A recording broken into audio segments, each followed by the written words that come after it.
Figure ultra populaire du petit écran, la journaliste et présentatrice Claire Chazal se confie aux Français sur les débuts de sa carrière. Et ce n'est pas parce qu'elle a quitté le 20h de TF1 qu'elle va rester dans l'ombre.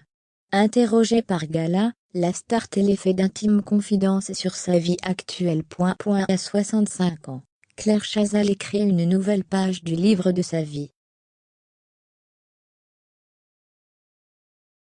Après de longues années chez TF1, elle a récemment pleuré la mort de son confrère Jean-Pierre Pernaut. C'est sur le service public qu'elle a trouvé refuge.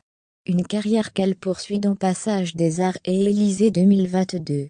La journaliste voit le temps qui défile, et, sans en faire un drame, elle reconnaît le subir ne serait-ce que physiquement.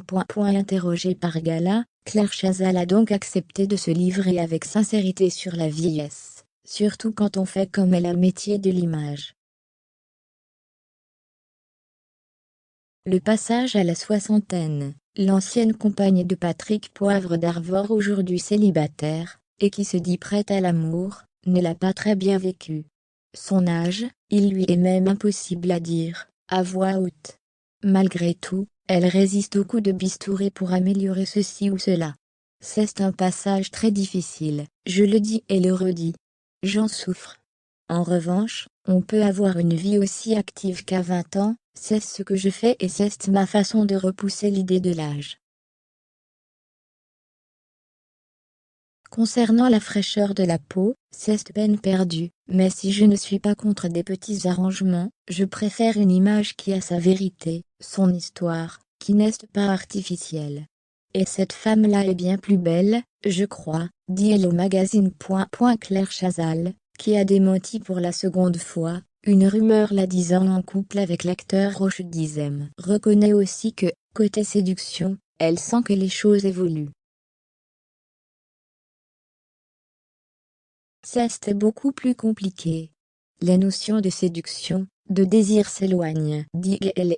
Et pourtant, elle n'est pas fermée à l'idée de l'amour, elle qui a connu de grandes histoires dans sa vie intime, notamment avec PDDA, père de son fils François.